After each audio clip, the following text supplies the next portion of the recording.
It is game 2 of our doubleheader in the Southeastern Conference as Raycom Sports brings you to the Maravich Assembly Center in Baton Rouge for an emotional afternoon on the Bayou as the Tigers take on number 7 Tennessee. We're live. Hello everyone, I am Tim Brando. This is without a doubt one of the most emotional days for LSU basketball in quite some time. Yesterday, John Brady, after an 11-year career that included a Final Four just 23 months ago, was fired. And as you look at the number of accomplishments, Tennessee is going to up-tempo all game. They're going to try to wear the short-handed LSU team down by keeping the pressure on. That's their game plan today here in Baton Rouge. LSU, they need to check their emotions. A lot of emotion yesterday. Can these players channel that into a good game this afternoon? We know this. Bruce Pearl understands what LSU has done to his program. He's lost 2 of the last 3 in the SEC tournament and also with a chance to win a regular season crown. Pearl Vision versus the new look Tigers under Butch Pierre when we come back.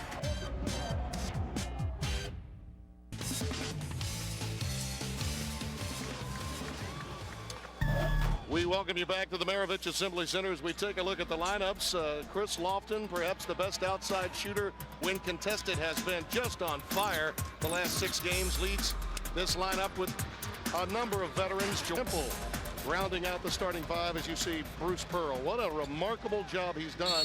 And Butch Pierre, who played not far from here at Santa Ma High School and nearby Gonzales, and of course an outstanding prep All-America, went on to play at Mississippi State. Now for the first time ever a head coach at any level here at LSU. Johnson goes reversal, and watch Joe for the length of this LSU team, perhaps giving Tennessee some trouble down low. That's the fear factor today, Tim, for Bruce Pearl. LSU is long. They are second in the SEC in block shots, and Tennessee is not a great team scoring at the rim. They like to get up and down, and they score a lot from three-point range.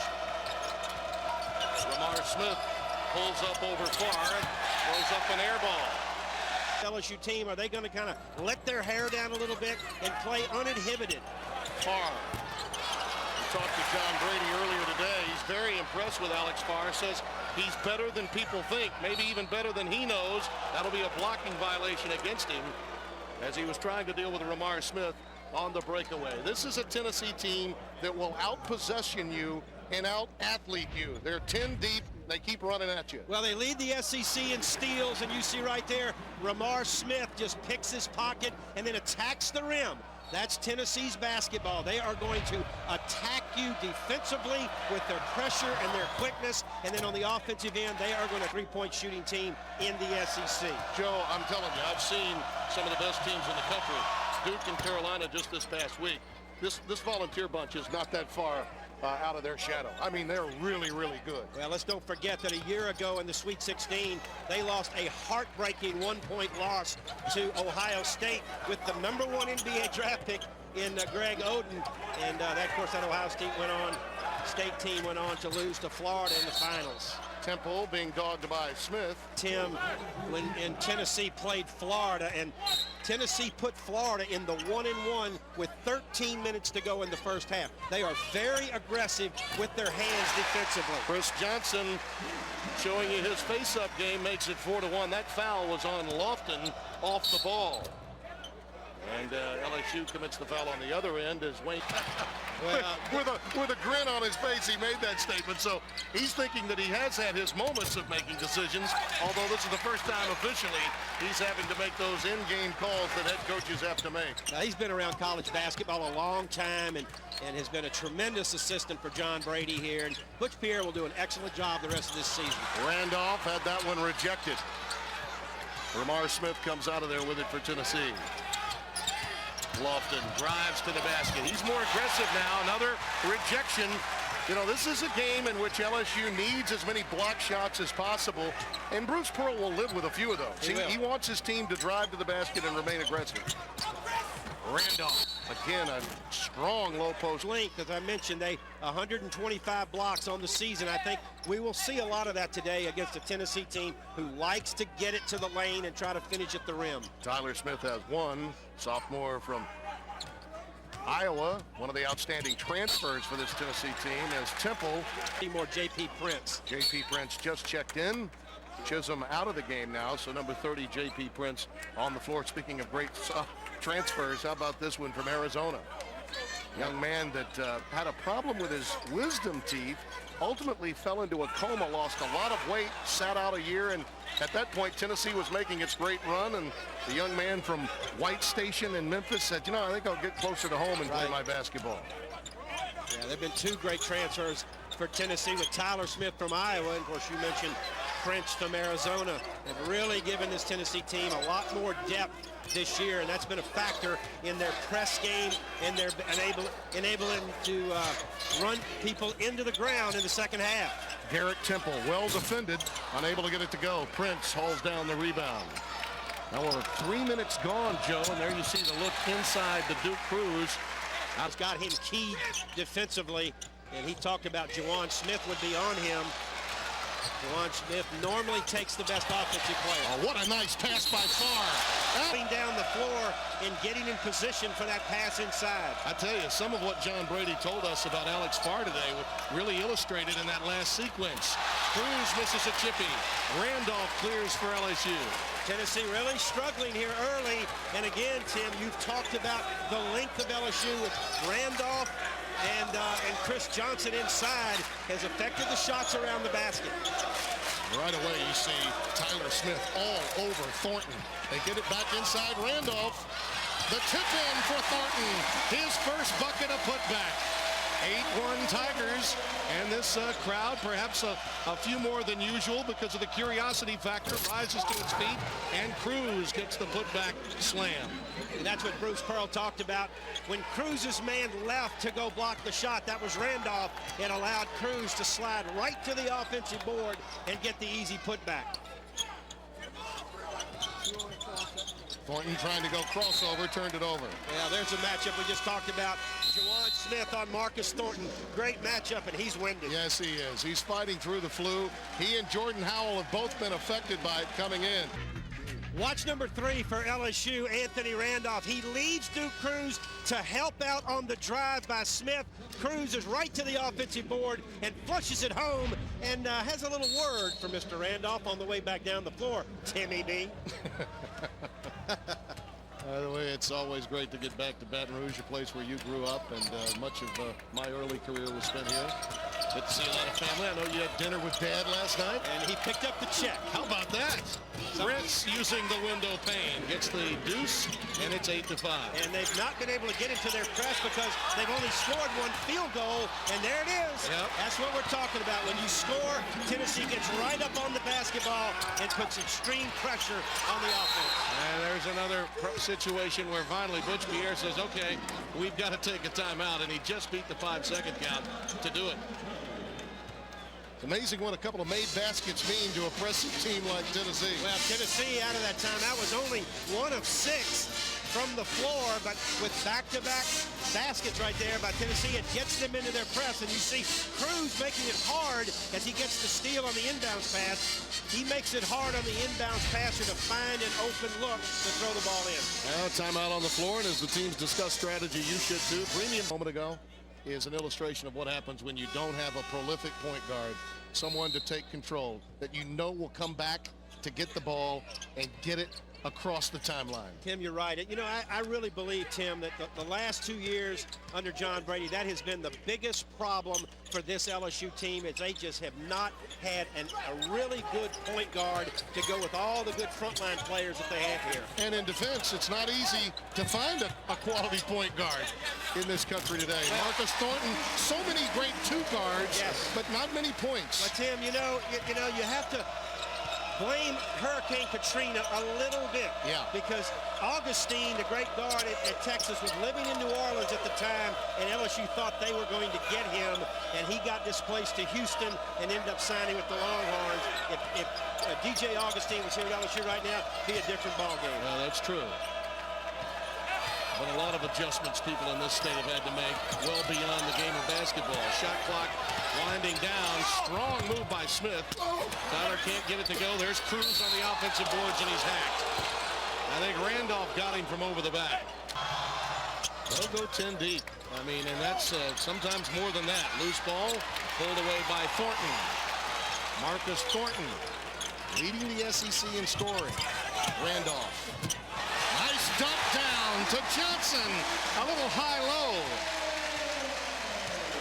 12-8 Tigers, 8 in the game for Chris Johnson. Again, maybe the emotions have something to do with this. Yes. But more of a green light, maybe more freedom for some of the LSU players on this end of the floor. Absolutely, Tim. I think that Butch Pierre has just told his team to relax. They have nothing to lose here today. Let your hair down and play and have a lot of fun. Williams gets the rebound. Outlets to Howell. Gordon Howell will pull up and take that anytime. This time off the front iron. Randolph clears it. This is a young man that the ceiling for him is incredible. If they can put 20, 25 pounds on him in the offseason, he's going to be some post-up player for the future. He really is. He's already gained about 15 pounds in the LSU strength program. That time, Green did not roll where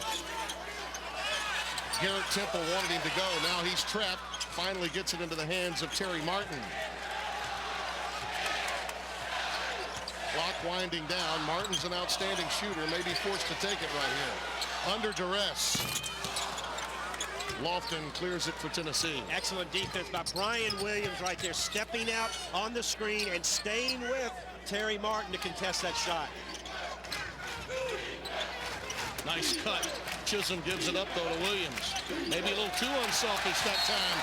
Tennessee. Hollering at Wayne Chisholm right there as you caught the ball in the lane. You're 6'9", pivot and take it to the rim. He tried to pass it off to the freshman Brian Williams, who was just as ill-equipped to make that play. And a hope. We wish all of you the best, and our prayers are with you. Especially the people at Union University that lost a couple of dormitories with the tornado damage.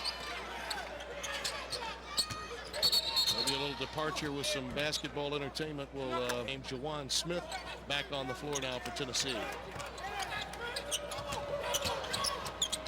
Smith gives it up to Lofton from way down the town. No one better with a hand in his face from beyond the arc in the college game, in my opinion. You're right. I mean, he just got incredible confidence, and Bruce Pearl totally gives him the green light. Kind of team that you tell your guys, hey, you're going to get quality looks. Right.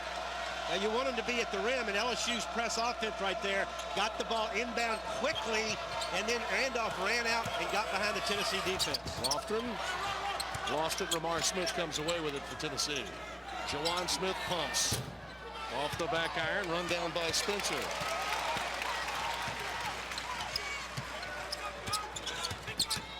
Temple leaves it for Johnson. Spencer pumps. Williams lost it. I believe they're going to whistle Randolph with the bump. Game is part of the AT&T One of the Crew contest. We still have this promotion going. We really do. Okay, you would have guessed. Win a VIP trip, including travel and hotel accommodations, to one of our basketball telecasts. And then, Joe, you get to go behind the scenes with guys like Dave Beringer. Check out RayComSports.com for more details. Hey, for the record, I think that's a great promotion. Oh, you do? Yeah. Okay, good. I'm sucking up to the big brass. I got a little cable. Will you put it over here for me? Yeah. All right, let's see what LSU's doing right here. Still man-to-man. I thought maybe they went to a jump defense, a triangle and two, but it's straight man. LSU's been pretty effective defensively so far. Tyler Smith. Johnson got airborne, and he was able to put it in. This kid has been outstanding. A little bit like Dane Bradshaw, although much taller, and he can score a bit more. He is leading the Volunteers in assists, Joe, as a power forward. Yeah. 84 quality dishes coming into today's game. He's a special player, is Tyler Smith, and from nearby hometown of Pulaski, Tennessee. He's been a great addition for the Vols. Terry Martin just inside the arc for the deuce. There's a guy that really needs to shoot well for LSU. He's been somewhat up and down all season, but certainly has the ability to be a great outside threat for the Tigers. Well, I think they really felt they were going to get more from him. Yeah. He would develop a bit more than he did since coming in. Garrett Temple picks up the foul. Leading him to 11 points. Got a lot of national recognition for that performance, and he's sticking to Lofton like glue today. Yep. Chisholm this time uses the glass. He's a very effective offensive player, much more so than Cruz. They lose a little something when Chisholm's off the floor. Quentin Thornton, they had to take the red shirt off of him medically because of all the injuries they incurred early in the season. He's on the deck now for the Tigers as Lamar Smith got the steal but was on the sideline. LSU gets it back and would have been redshirted for the season, right? But they just ran into a numbers problem and they had to suit up and play. And in Thornton's case, get himself into game shape. Well, the loss of Tasman Mitchell really hurt the LSU team. The returning leading scorer for the Tigers and a starter on the Final Four team was the leader of this team. And a coach's dream, absolutely. Too. And he's the godson of Butch Pierre. So obviously he's rooting hard for his godfather today. Tyler Smith powers to the basket. Prince gets the long rebound and launches. That's another one of the situations where Chris Johnson just out-toughed by Tyler Smith for the rebound. Absolutely. And look at Garrett Temple right here. This is what we're talking about. That ball was last tipped. A chance to be a magnificent highlight. That ball was kicked on the inbounds by Prince. Spencer is triggering it in for LSU.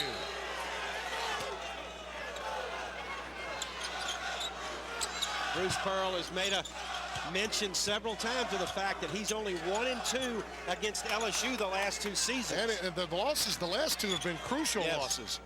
Big Baby Davis took the game over last year in the SEC tournament. Sort of his last hurrah in that win. Spencer rejected by Prince. Out of bounds with 17 on the shot clock. Chris Johnson has been finishing on a nice assist from Anthony Randolph. Shot clock winding down under 10 now.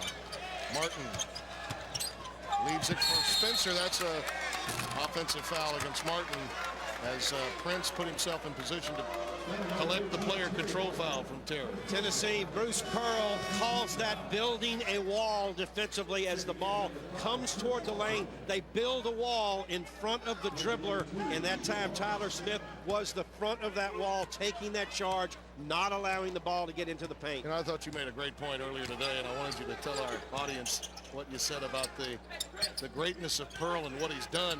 He's made it tougher, I think, on a lot of coaches in the SEC since coming in, as you see that very strong move by Smith and the follow by Tyler Smith.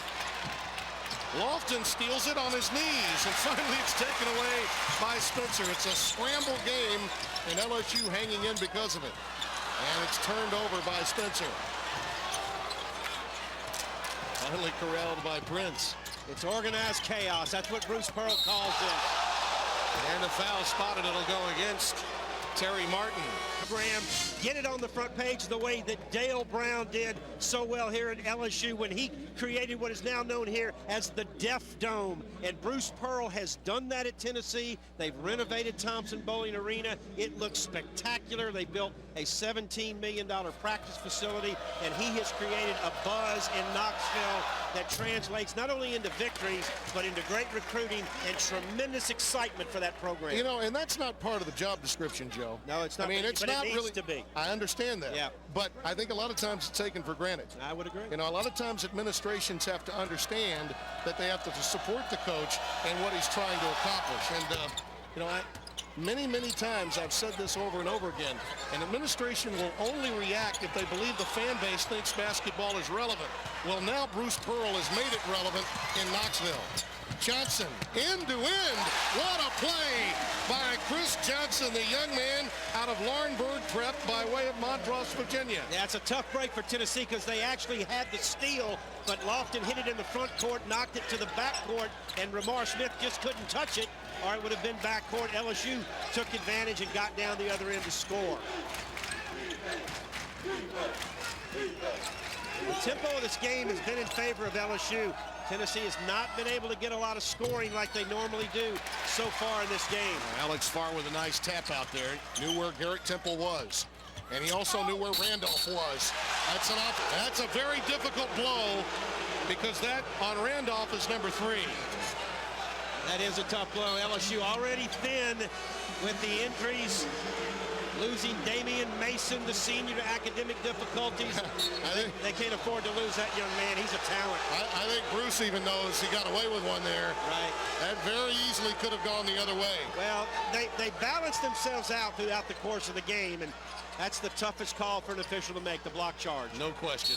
Inside, wave it off. Foul prior to the shot as Thornton was coming over. I really believe this, having watched college basketball my whole life. The SEC has the best officials in America. I really believe that. They do a tremendous job, and they work very, very hard at it. It's a tough game to call.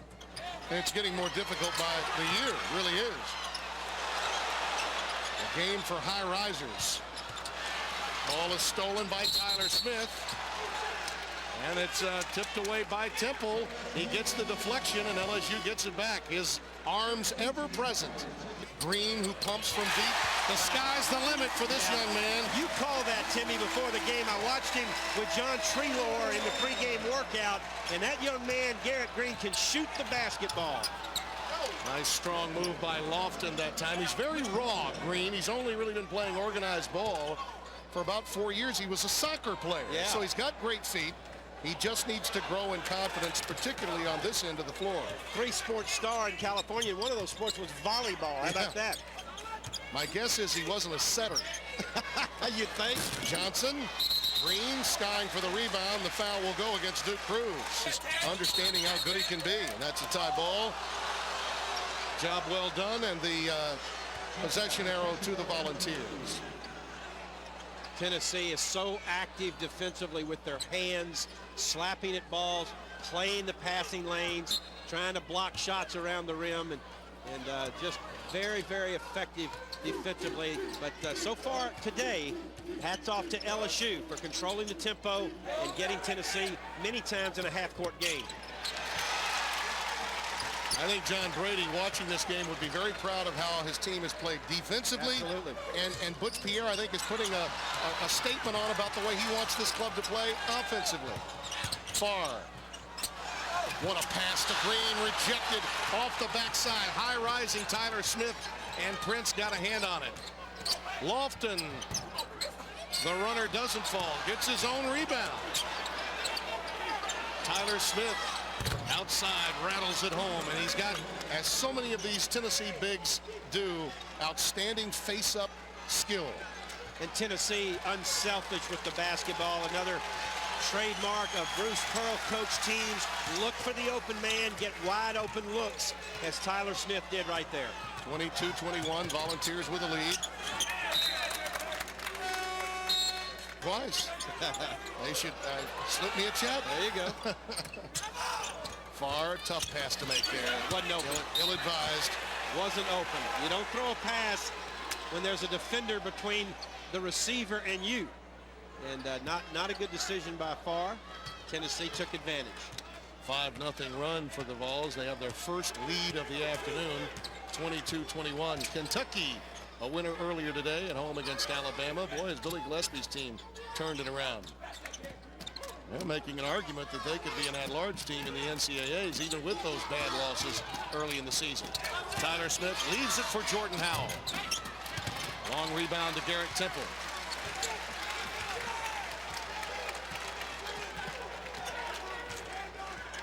Because of the way they play full court every day. Johnson, offensive foul. Couple of key block charges have gone against the Bayou Bengals of late. This is now nearly a 3-minute drought for them offensively. They trail by 1. Relentless with his approach to players, what he wanted from them defensively, and Butch Pierre, who brought so many of those players to him as his chief recruiter. Well, Tim, I don't know if Butch Pierre will ultimately become the permanent head coach here at LSU, but he certainly deserves an opportunity to be a head coach because his body of work as an assistant has been tremendous. Jordan Howell, not there. Cleared by Chris Johnson. You know, it's interesting. When he was a player, Joe, Butch Pierre at Santa Monica High School wanted desperately to come to LSU. He did not, because Dale Brown preferred a guard from DeRidder named Johnny Jones. Johnny Jones's career as a head coach took off after he had been an interim coach at Memphis. Now he's at North Texas. and has done very well as a head coach at North Texas. Made the NCAA tournament last year, absolutely. Sometimes that opportunity as an interim is an audition for a head coaching job. Case in point, Andy Kennedy. Yeah, Johnson off the back iron. So this offensive drought for the Tigers continues. They're 1 of 8 from beyond the arc. Their defense, though, has been outstanding. Farrar was out of bounds. He thought he got pushed by Chisholm. Always outstanding at procuring talent. Lofton, another 3-ball for Chris Lofton, 25-21. This is a very important stretch, Joe, for LSU. They've got to maintain contact. They do. Tennessee just wears you down. They do not panic when they get behind. They have one style. They play it for 40 minutes, and it just literally physically and mentally wears their opponents down. And another steal. Yeah, Johnson got caught in the air. Juwan Smith now back on the floor running the show. That ball rejected by Green. You can Juwan really hit the deck hard. You can see how Tennessee spreads the floor so much. They bring 5 guys outside the 3-point line, and if you can't guard the basketball, they're going to get inside of you and go all the way to the rim. Chisholm over Green, not there. Boy, loose ball went right through Garrett Temple's legs into the awaiting arms of Ramar Smith. Lofton. Boy, whenever there's a scramble situation, you don't want number 5 to come away with a loose ball. He has 10 points now, 6 of them coming in the last couple of minutes while LSU has gone cold. And you got to love the way his teammates are always looking for him. Anytime he gets any opening at all, they find him so he can hit those patented jump shots. Tie ball.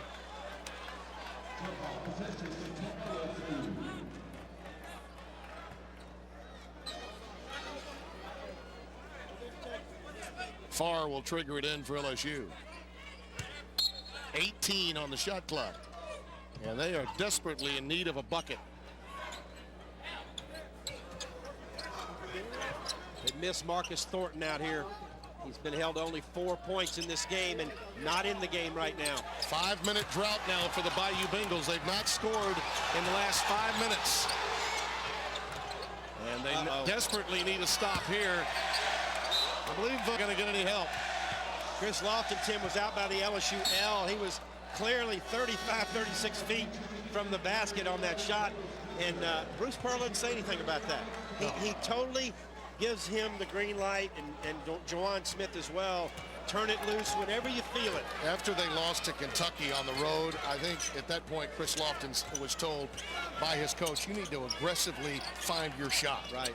Okay? It's nice to be a team player, and yes, we've got a good team. And since then, he's been on fire. Temple. He finally ends the drought after nearly 5.5 minutes without a bucket, and it's the second 3-ball of the afternoon for LSU. Garrett Temple was out on this floor an hour and a half before the game, working on that shot with his assistant coach, John Treloar. Very dedicated basketball player is Garrett Temple.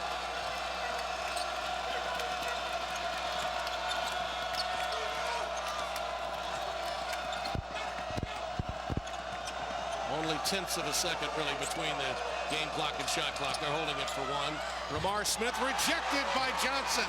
Pulled down by Spencer at the buzzer.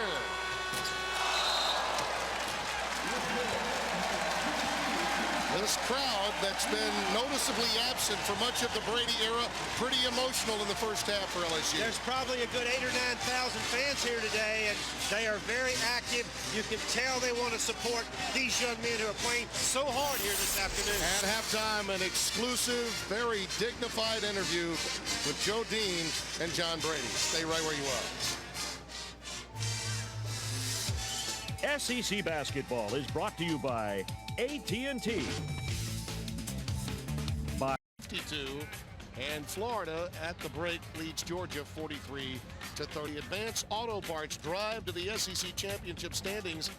Tennessee looking to get to 8-1 and 21-2. This is a program that's never been 20-2, and they lead the league by a full game. Kentucky maintaining contact, just a game behind them. And over in the West, Mississippi State has the lead in the win column, but Arkansas may be playing the best basketball. Ole Miss has cooled somewhat, and Auburn and Alabama trying to get motivated come conference tournament time. Chris Lofton has led the way. The Volunteers trailed much of the first half, but when he warmed up, the Vols got the lead. He has 10 at halftime. Tennessee with just 27 points. That's their lowest output in one half this season. They had 33 against West Virginia and Alabama, so Butch Pierre's team has done the job on the defensive end. Second half coming up. By Advance Auto Parts. By Crystal. And by Toyota.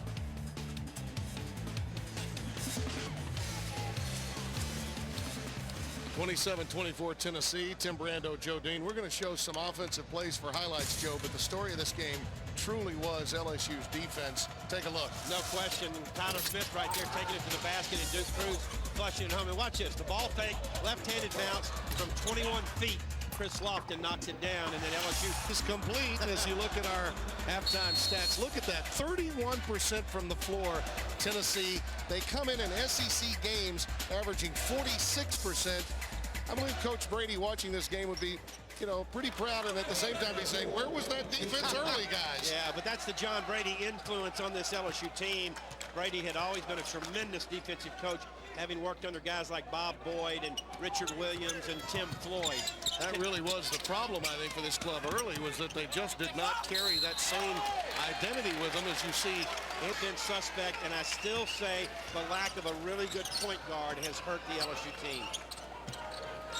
They've run that twice now. Yes, they have. Beautifully done. And that was called at halftime by Bruce Pearl. An adjustment. He knows LSU is fronting the low post. He overloaded the side, cleared out the weak side help, and threw it over the top. 2 baskets. Credit those to the coach.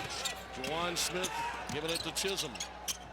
Hooping, and LSU was unable to stop it. Randolph playing with the 3 fouls to start this second half for LSU. Needs some help. Finds Chris Johnson cutting to the basket. Missed the chipping. Got to make that one. You're 6'11" and you get it that deep, you have got to get the ball in the basket. Nice, strong power move by Tyler Smith, and the Volunteers asserting themselves here in the opening moments of the second half. They lead by 8, their largest lead. Tyler Smith coming off a 23-point performance against Florida. He only had 3 in the first half and exploded in the second half with plays just like you saw. Look how they play the passing lanes. Temple for 3. Off the front iron, Lofton clears for the Volunteers. On the wing, Smith, Juwan can't get that one to fall out of bounds.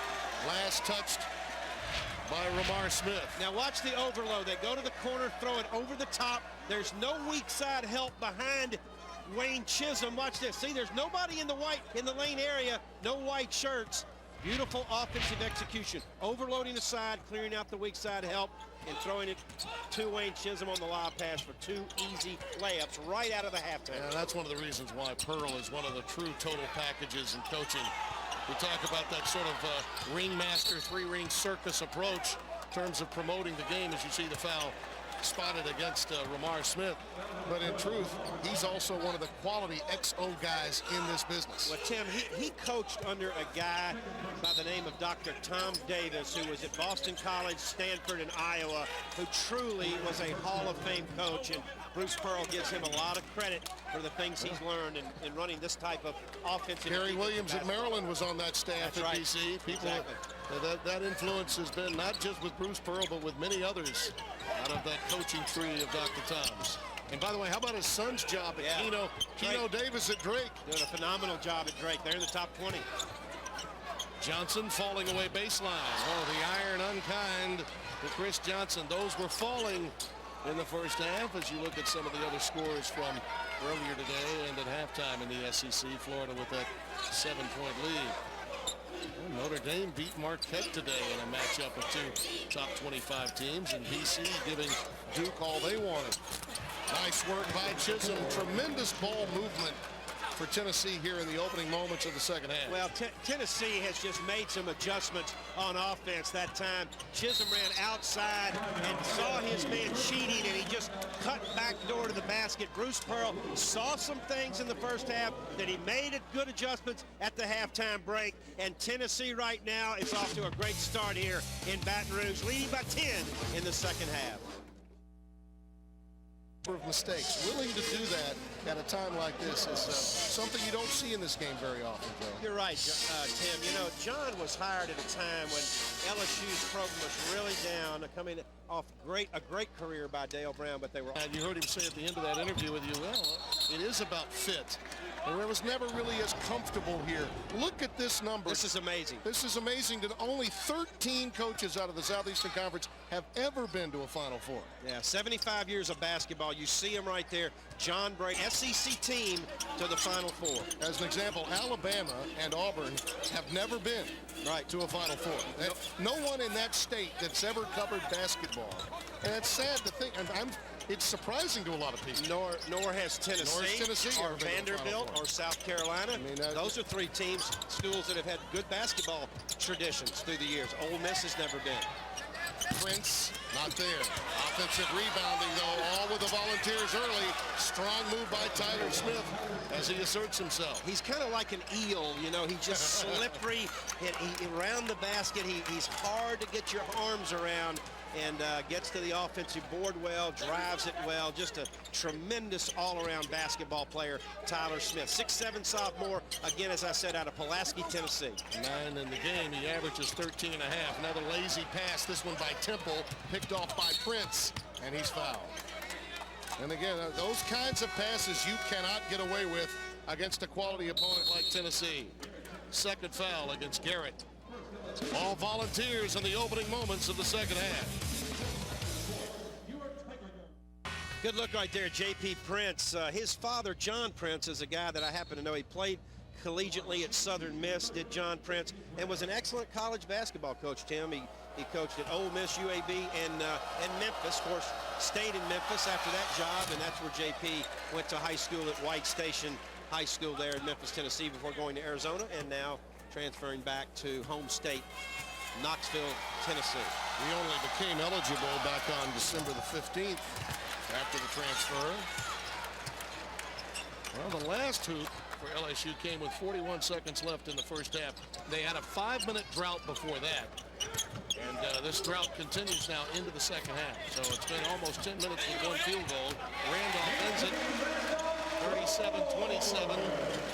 That's the potential weakness in Tennessee's game right there. Guarding guys in the low post who can score around the basket, as Randolph did that last time. And that time Randolph, as Tennessee took it to him with the 3 fouls, very wisely held his position and didn't pick up the personal. Martin off the back iron. LSU has been a very inconsistent team from the perimeter this year. Prince double clutching, not there. And again, look at Tyler Smith work, rejected by Martin.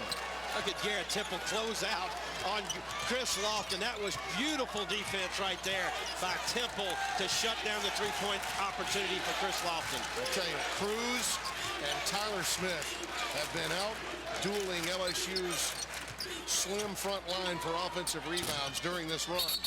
That time, the push will go against Marcus Thornton. You know, in the Florida game, Florida shot 53% against Tennessee in Knoxville, but had 7 less field goals than the Vols, because the Vols took 19 more shots in the game. That's the way they play. And more possessions. Yep. They beat you with that. And they turn you over. The depth of talent that they have to go 10, 11 deep, game in and game out. And Howell, as we said earlier, Juwan Smith playing with a bit of a flu bug today. Offensive foul. As we look at the nation's Power 25, presented by Q from Quaker State. You see Tennessee and Vanderbilt, the teams in the top 25, but as this season progresses, Joe, short of the Atlantic 10, they may get 3 or 4 teams in. I believe the Southeastern Conference will once again, along with the Big Ten, who may be a bit down this year, They'll get 6 teams into the NCAA. No question about it, Tim. The SEC, top to bottom, is very competitive. They beat each other up last week. A week ago, the SEC had 5 teams in the top 25. Lofton with a steal as Randolph telegraphed the pass.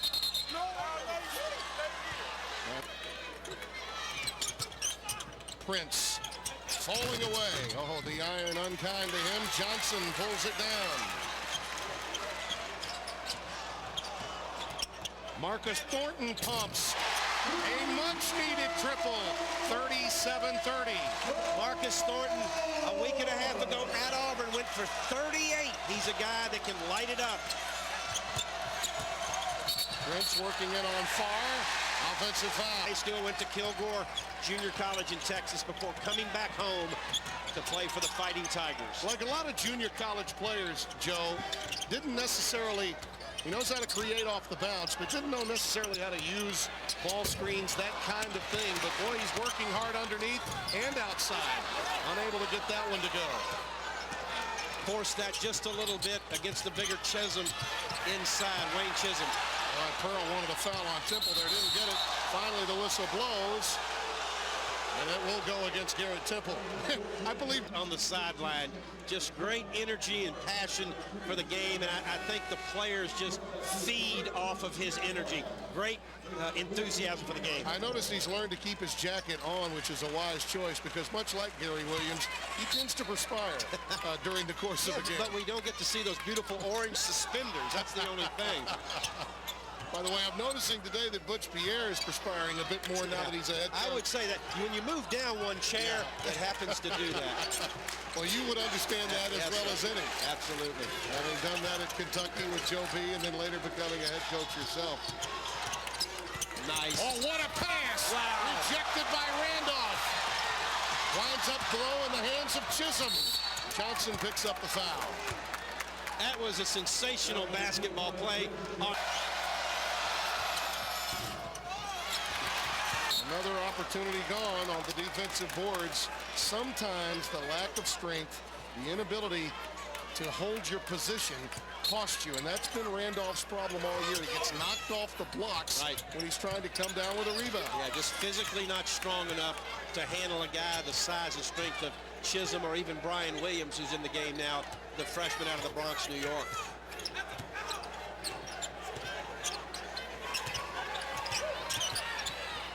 Leaves it for Jawan Smith. Oh, that's a rainmaker. Williams the rebound. Back to Chisholm. Williams again. Lost it on the way down. And Martin, too stressful that time.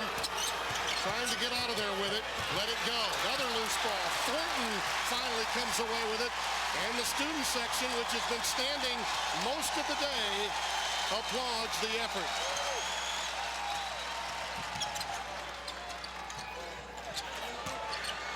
Farr, a runner. Alex Farr, sophomore from Phoenix, getting more playing time of late. Bayou Bengals against the Florida Gators, the two-time defending national champs. JoJo, you have seen Arkansas. And they are right now in the Western Division playing the best basketball. You're right, Tim. Arkansas is the most experienced team in the SEC with 6 seniors who can all play, and they're the most physically gifted team as well. Great backdoor cut out of the timeout by Lofton. What a job Pearl does out of timeout. You know, out of the halftime, they get 2 easy layups. Out of that timeout, they set up the back door for Lofton. You know they're going to pressure Lofton's three-point attempt, and he just cuts right down the baseline for the easy layup. Johnson, not this time. Look at Randolph's sky. Not many athletes can get there without position. There's the tie ball and the arrow this time to LSU, but not many kids could get that rebound when out of position like Randolph just did. Well, he's so long with the 6'10". Thornton, not there. Rebound cleared to Lofton. He was looking deep, trying to find Jawan Smith, but couldn't.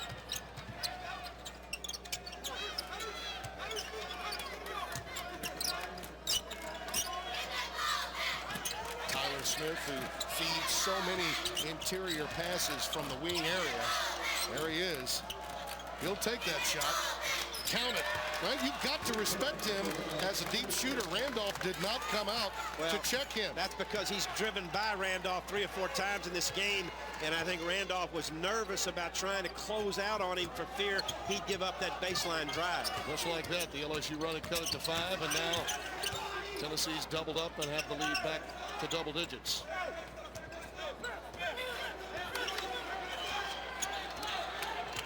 This is an LSU team that cannot afford to get too far behind. Martin not there. Thornton rejected. What a job by Tyler Smith inside. He does it all, doesn't he? Randolph tried to save it. Stolen away by Martin. Numbers 3 on 2. Takes it himself. Poor decision. Should have given it up to Garrett Temple. Thornton there with the follow.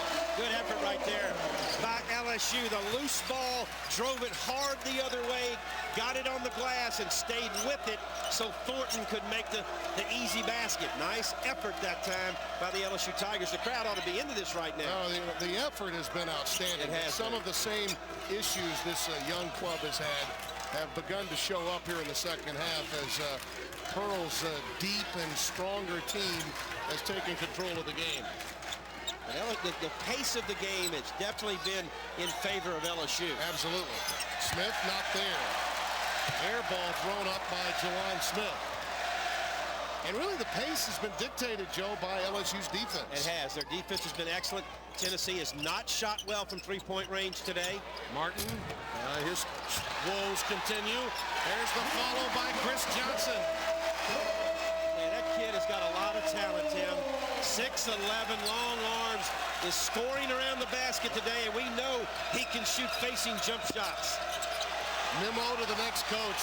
Get those two in a weight room, and the sky's the limit. Great hustle by Temple there. Ramar Smith, not there.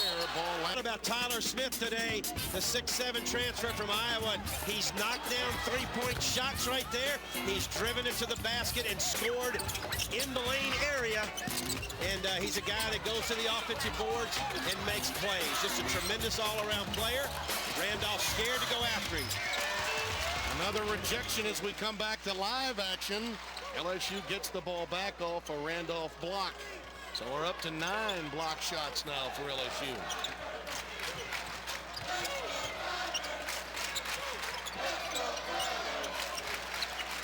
Thornton will stop and go against Prince. Johnson to clean it up. He's up to 14 points and 4 rebounds.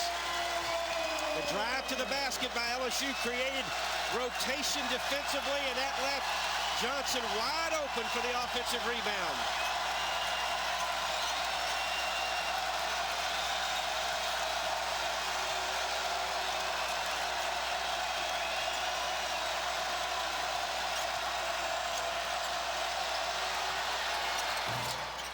Johnson the rebound.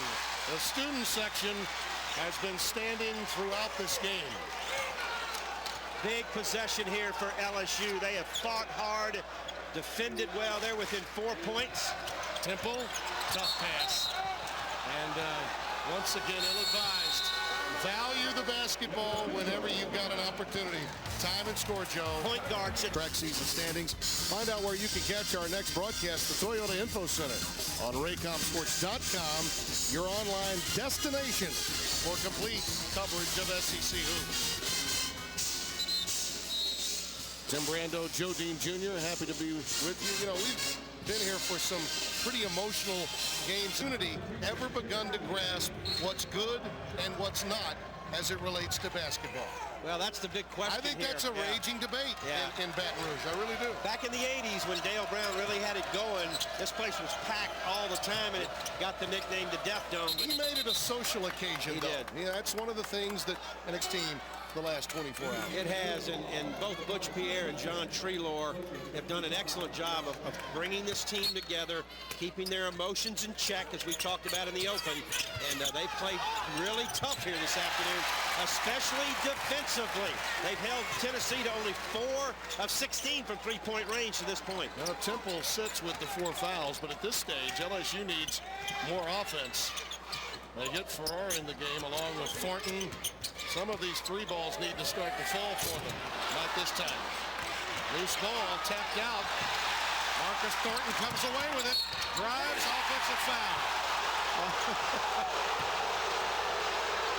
Better be careful. Technical foul is not what you want at this stage.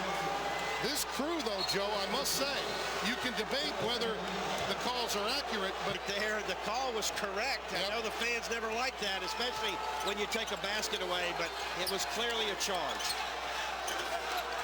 And by the way, those that have been debatable have still been charges. Yes. That one wasn't. But they've been charges most of the afternoon. As I said earlier, block charges, you're going to have 5 or 6 a game. They balance themselves out over the course of the game. Chisholm for 3. Randolph looking to come down with it. Taps it out to Thornton. The lead is only 4 with 5 and change remaining. Despite LSU's offensive problems, their defense has kept them in this game. And all of the pressure shifts to the number 17 in the country that is eyeing an opportunity at number 1 Memphis in a couple of weeks. Randolph got a timeout. Where they throw it into him on the block and put pressure on Chisholm and Tyler Smith inside. Shot clock at 5. They only had 10 to shoot out of the timeout. Farrar, boy, that's a bailout foul. Wow. So a fresh 35 now for LSU. Martin looks to trigger it in, needs help, gets it to Randolph. Now, Randolph can score inside here on Tyler Smith. That was a flop, went uncalled, but the rejection by Prince. Always some defensive help coming from Bruce Pearl. But a good idea to take it in there and put pressure on the Tennessee interior defense. That's exactly what you asked for, and you got it, Coach. I've been undefeated the last 12 years.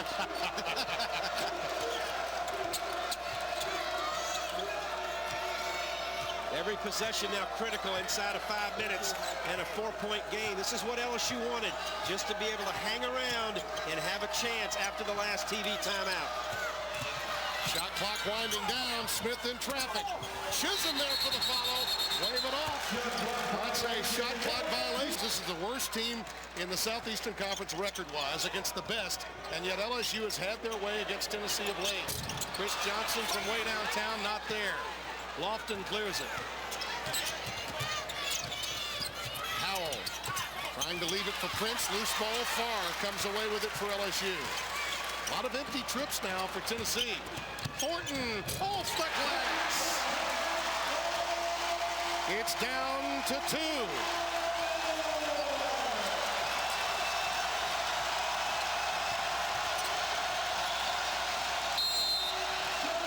Timeout, Tennessee.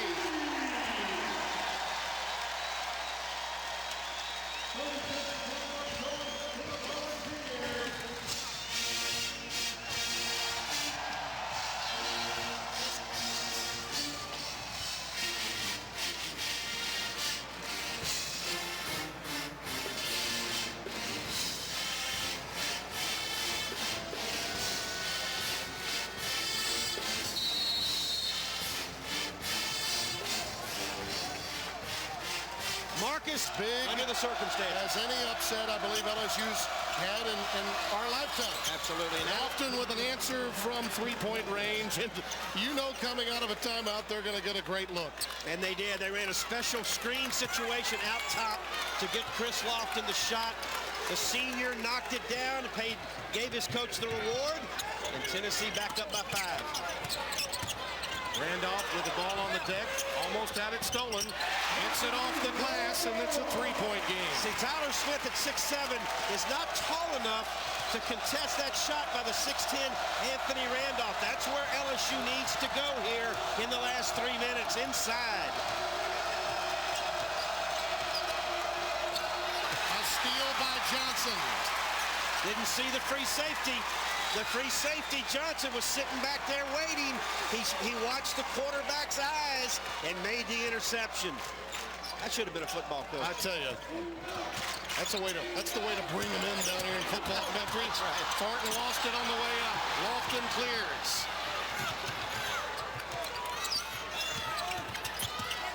Prince in traffic.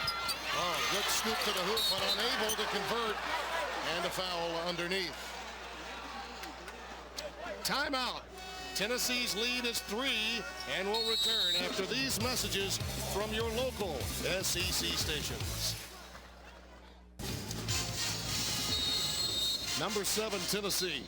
For the first time ever, this program 20-2 and leading the SEC with a 7-1 conference record, up by 3 on LSU with 2:29 remaining. The announcers for today's game are selected and compensated. And by the way, selected, as you know, I like selected. It's always but key. I really like compensated. Yes, by Raycom Sports. Any use of the broadcast without the express permission of the South. Push is a push. That Chisholm got called. LSU's defense again has been tremendous. Tennessee's previous low, 66 at Kentucky a few weeks ago. And right now the Tigers defense is giving them a chance, Tim, to cut it to 1 or even tie the ball game. I mean, I think you've got to go back. If LSU can pull this off somehow, some way, I think you've got to go back to that 78 Kentucky LSU game when the 5 starters fouled out. The last time there would be an upset as big as this. I think that would be good. In this building especially. And another turnover by LSU. The inability to value the possession. Yeah, and let's give Tennessee some credit too defensively. They have forced now 21 LSU turnovers every time and held the Tigers to 42 points and under 40% shooting today. You knew that was coming from this volunteer team. Lamar Smith missed it.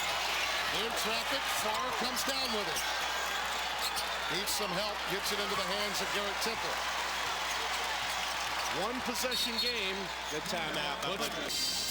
Games to be played in the month of February, Joe, and 2 of them come up Wednesday night. And you'll see either the Florida Gators taking on these LSU Tigers. Calathis and company await. And he has been truly one of the outstanding stars. Patrick Beverly and the Razorbacks will welcome the Volunteers as Arkansas Bowling Arena. And if you want to see some rock and roll basketball, that's the place to be in the SEC East right now. Tennessee. Well, Arkansas going to Knoxville next week is going to be a monumental game of 1-1.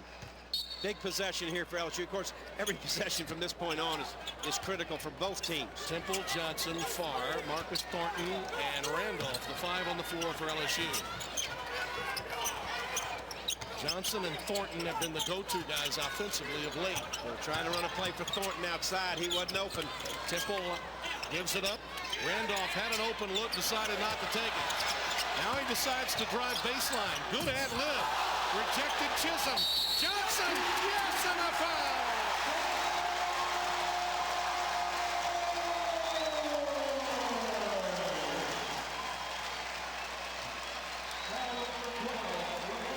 LSU and Chris Johnson has improved so much and gotten a little bit stronger in this his sophomore year. Here comes the crowd.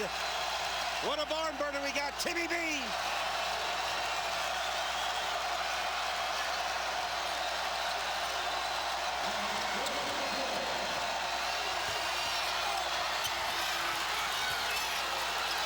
Lofton for 3.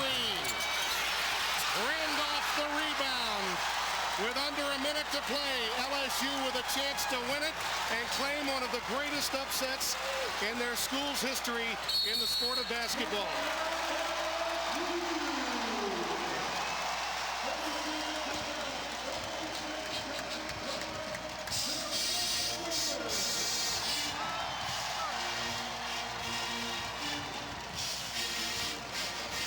As off the charts as yesterday's news conferences were, and there were multiple news conferences, Joe, this game is out of the twilight zone. No one saw this coming. Maybe Bruce Pearl did, but no one else saw this coming. You know, Bruce Pearl has talked all week about the difficulties his 2 Tennessee teams have had against LSU the last 2 years. Only 1-2 against the Tigers, and put back, knock down the free throw, and we are tied. Now, situation here, Tim, let's make sure we understand. There's a 14-second differential here. Yes. So LSU will have to shoot in 26. Tennessee will get the last possession of the game. And they have one of the best big-time shooters with the clock winding down in the game, Chris Lofton. Yes, they do. No one better when contested with the game on the line than number 5 in orange. Temple works against Lofton. And again, the options have been Randolph and Thornton, along with Johnson on putbacks. Shot clock under 10. Randolph, that's a block. Oh, my goodness. It goes against Prince. That is a tough call. That was with the shot clock going under 5. Let's watch it. Randolph right here. Oh, boy. I tell you what. That's a charge. I mean, that can go either way. That was a charge all day. Randolph lowered the shoulder, but Prince was still moving. So That was a charge all day, Joe. You decide for yourself. I'm not going to comment. Well, it's been a charge all day. Okay. I'm just telling Well, you. you're right. I've seen a lot of basketball in my time, and good, bad, or indifferent, that's been a charge all day. Randolph missed it. Out of bounds to LSU. All right, now, Timmy, 19.3 seconds. LSU can take the last shot of the game to either win it or go to overtime.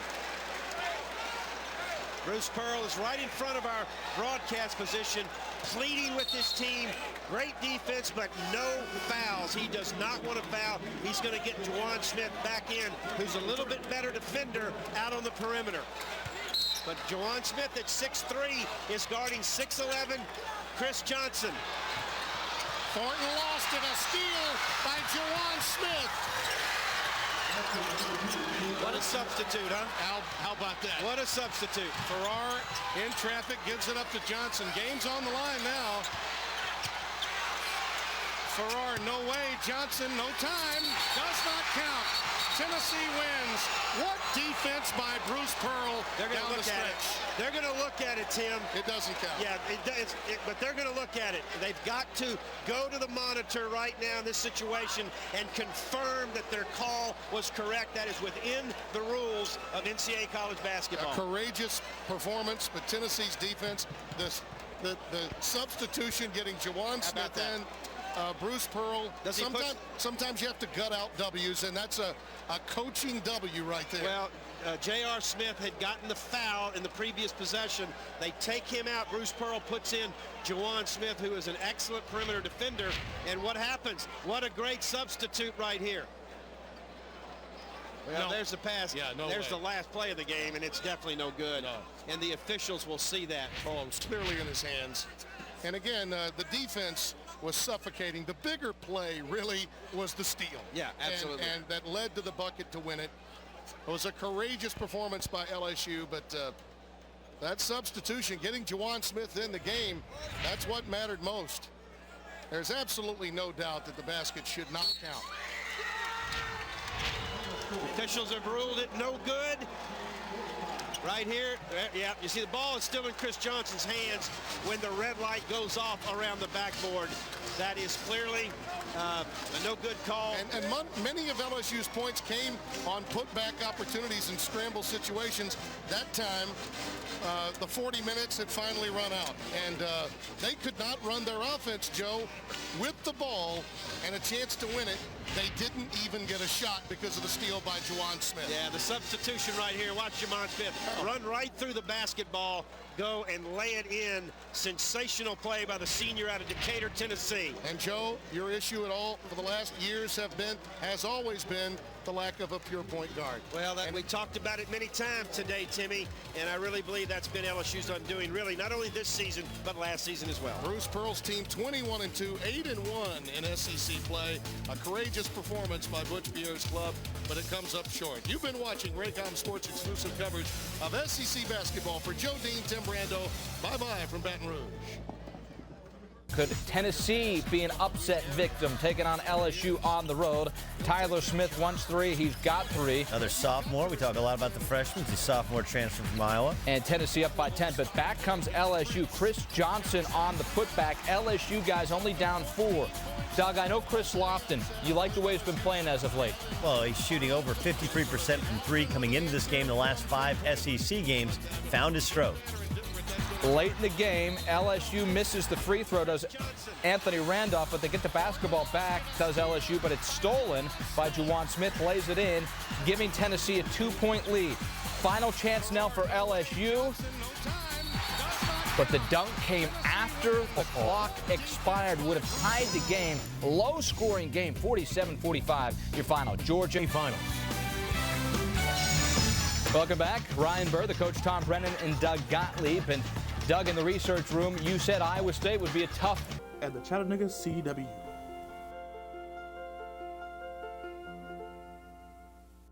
Bessie Smith was born in 1894. The Empress of Blues sang her way to Chattanooga.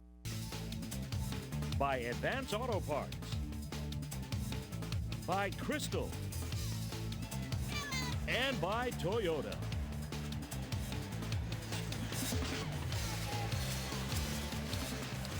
BRAKE for a location near you. Budget brakes. Brakes starting at just $68. Conference matchups, track season standings. Find out where you can catch our next broadcast.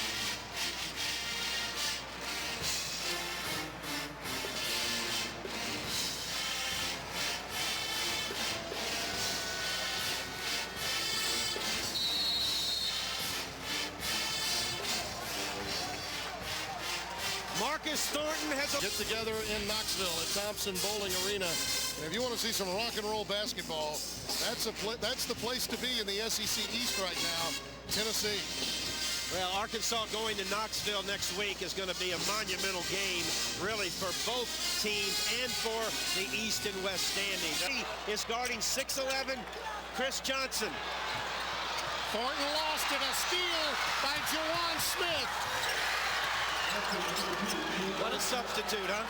How about that? What a substitute. Farrar in traffic, gives it up to Johnson. Game's on the line now. Farrar, no way. Johnson, no time. Does not count. Tennessee wins. What defense by Bruce Pearl They're going to down look the at it. stretch. They're going to look at it, Tim. It doesn't count. Yeah, but they're going to look at it. They've got to go to the monitor right now in this situation and confirm that their call was correct. That is within the rules of NCAA college basketball. A courageous performance, but Tennessee's defense, the substitution getting Juwan Smith in, Bruce Pearl. Sometimes you have to gut out W's, and that's a coaching W right there. Well, J.R. Smith, institution right here. Watch Juwan Smith run right through the basketball, go and lay it in. Sensational play by the senior out of Decatur, Tennessee. And Joe, your issue at all for the last years has always been the lack of a pure point guard. Well, we talked about it many times today, Timmy, and I really believe that's been LSU's undoing. Really, All your horses.